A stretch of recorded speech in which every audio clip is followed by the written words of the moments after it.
Hey guys, this is Locke. In this video, I'm going to be talking about the Soulstone guide for free-to-play players. And this is going to be in two parts. The first part is going to be about how to tackle the Soulstone query, and the second part is going to be about which Soulstones to buy from the shop. So first of all, I'm going to give you a very general piece of advice to start. Whatever last stage that you have farmed, like say in this case, I've farmed up to tier 7, I can easily clear it with, with this button, or I can just farm it again with this buff. I'll give a 35% attack, defense, and HP buff, so it's going to be significantly easier for me to do it again. But instead of doing tier 7, you should always do the next tier that you can. The reason is, like, if you look at the S rank reward for the tier 7 for the tier 7 completion, it's the same as the D rank box for the next tier. So it's the same as anywhere, like wherever you are. Say if you're finished, tier 5, and you're getting 15 legendary stones from from doing this stage. If you do the next stage, and even if you get to C, you're going to get a better reward than if you get the S rank box from the previous tier. So you should always do the next tier for any of these dungeons. For the raids, it's a different story, but for the dungeons, always do the next tier, because the worst that you can rank is D, and the D rank reward is the exact same as the S rank reward from the previous tier. So now, to get into the actual mechanics behind the boss fight, I'm going to start with talking about the team. So typically, people have said, that I've seen many other guides and many other places mention that you should use ranged heroes. You should use like ranged DPS heroes. So it's like Luki. You can use Claire. You can use so that's Claire. You can use Corset. I've actually found that it's better for me if I'm using one melee hero and 3 other ranged heroes. And I found that the melee hero, kind of takes a lot of damage and sometimes dies. So that's why I also have started using 2 healers with the melee DPS hero. So what typically happens with this kind of style is that, so I have, 2 healers and Luki that are kind of in the back. And the reason I use the melee hero, Rachel, is because when she's in melee range, the boss actually starts casting the melee skills. If I use 4 ranged heroes, since there's nobody in range, he doesn't seem to cast any of the melee skills. So he just focuses on the ranged heroes, and I would still have to bring 2 other healers to make sure my DPSs don't die, and so on and so on. So I found that this setup is just a lot easier.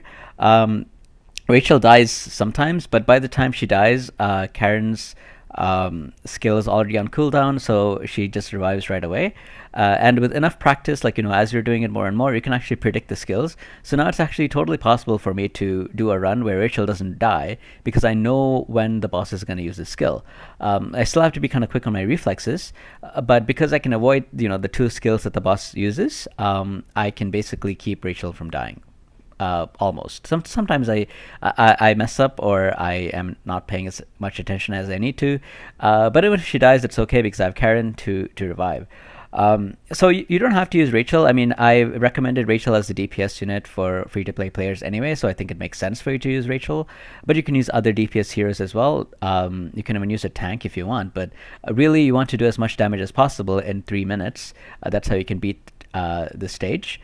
And yeah, so that's what I'm doing it, but maybe it works better for you to use 4 ranged heroes, because then you don't have to control your melee hero as much as I am right now, because I have to actually control Rachel a lot. Like, I'm always focused on Rachel. I have to keep running around with her, and I have to keep switching between target all and target Rachel quite often as well.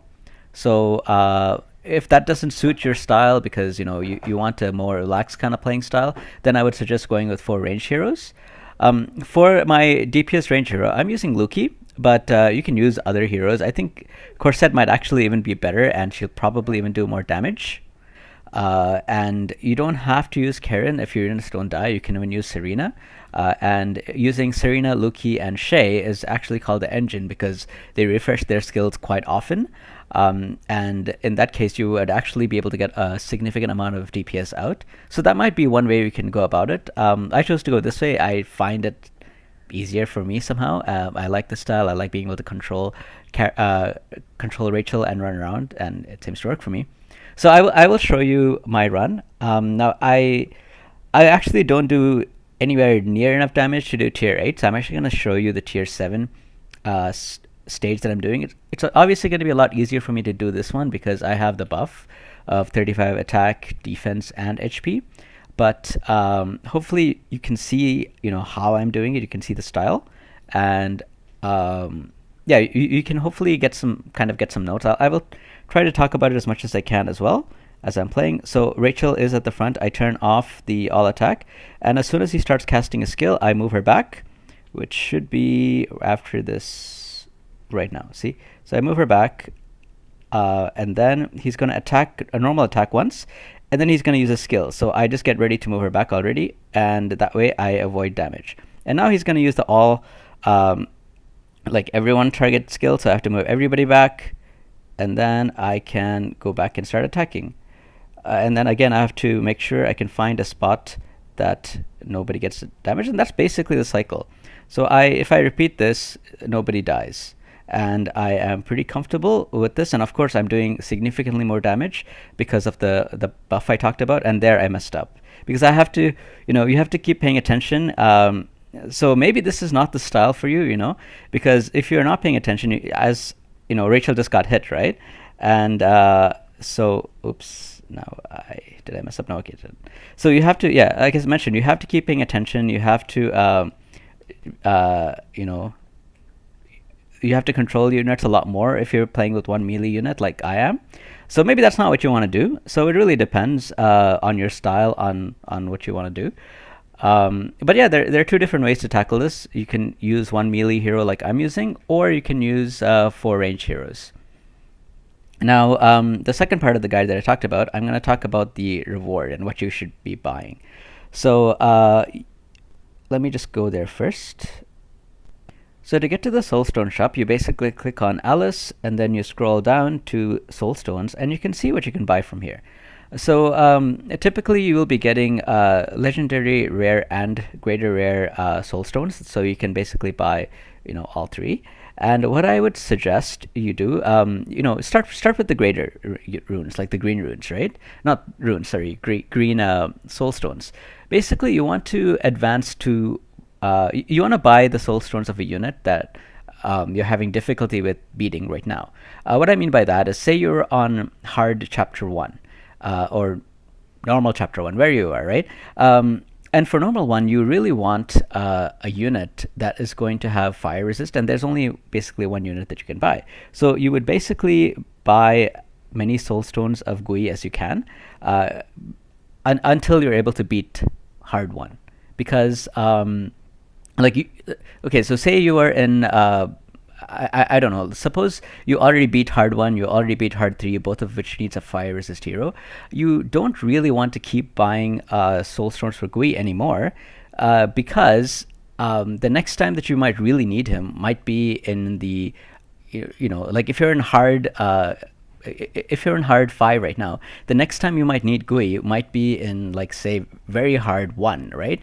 And you're going to have a lot of difficulty getting to that if you're not investing in the other heroes that have resistances. So wherever you are, like if you need a fire resist hero for the boss that you're about to face, keep buying the Gui Soulstones. Once you have beaten that boss and now you need the ice resist hero, you want to buy the Soulstones of Adele, because that's what you want to beat now.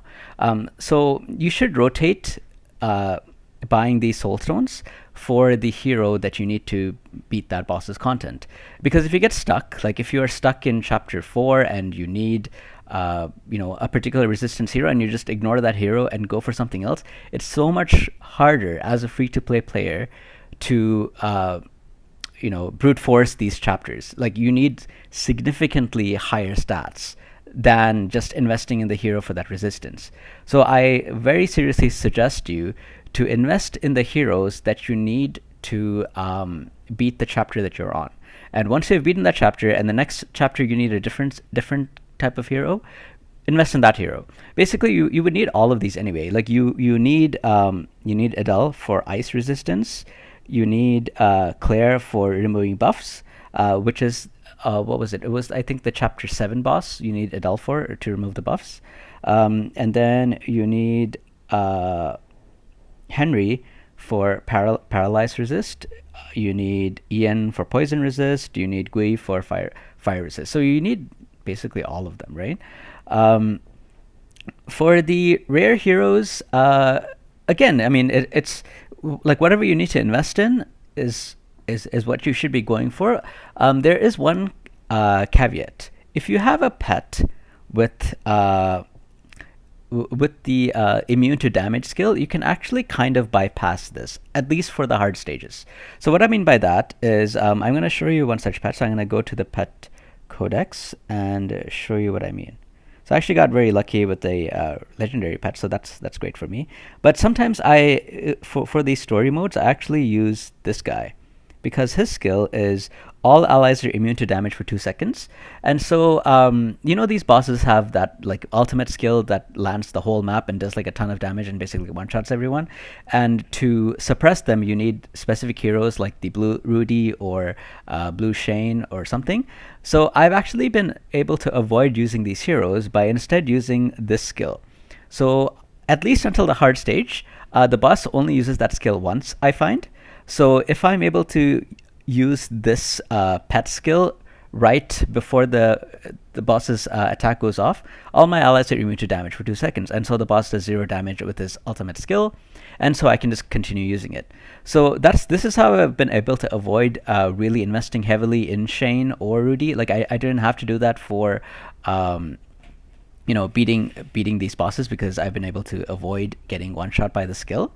So if you have this kind of pet, you can take advantage of that. If you don't have this kind of pet, then you should be using the same thing that I talked about. You should be investing in the hero that you need to beat the stage that you're on, because you don't really want to get stuck. Like the next time you might use that specific hero might be in the very next rotation, and you're going to be stuck for quite a while unless you invest in the hero that you need to beat that stage.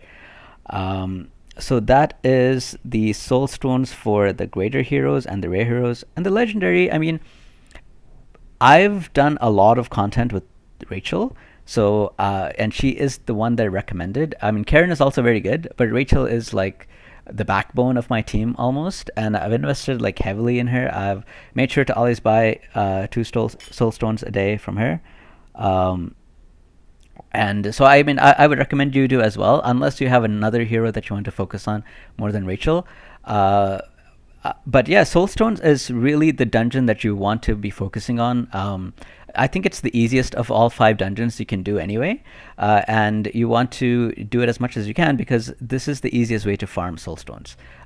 Because you have to spend a lot of rubies to get duplicates of them, and you don't always get them. You might have to go to pity, and it's a long story. But so basically, the faster and easier way to do it is to just invest in soulstones, and you want to get as many of these legendary soulstones as possible. So you really want to get a high level soulstone quarry stage that you can do. So yeah, I mean, these are my thoughts. I've talked about how to do it. You can do it with four ranged heroes, or 1 melee and 3 ranged heroes, but control your melee hero a lot more. Or you can do the 4 ranged heroes, as I said. You can just out DPS the boss and so on and so on. And I've also talked about what you should be buying with the soul stones, what you should be rotating on. You should look at these resistance heroes, and if you don't have the immune to damage pet, you should also be rotating and buying the soul stones of the rare heroes that you need to suppress the boss's skills. You will eventually need those rare suppressors anyway, because when you're doing the raids, the boss actually uses those skills quite often, and you don't have 3 minutes. You can't wait for 3 minutes to use the pet skill twice. So you might be immune to damage the first time, but you keep attacking the boss, and 20% damage later, he's going to cast the skill again. So you really need the suppressor skill at that point. So eventually, you're not going to go wrong in investing in these suppressing heroes, and you're not going to go wrong in investing in these resistance type heroes. You will need both for sure. It's just a matter of prioritization, right? So hopefully this guide helped for you to think about what you should be investing in and what stage you should be investing in them. And if you guys have other specific questions on what to do, or advice about soul stones or anything like that, please let me know in the comments, and I'll do my best to help you guys out. But that's it from me for now. So I hope you guys have a good day, and I hope to see you on the next one. Take care, guys.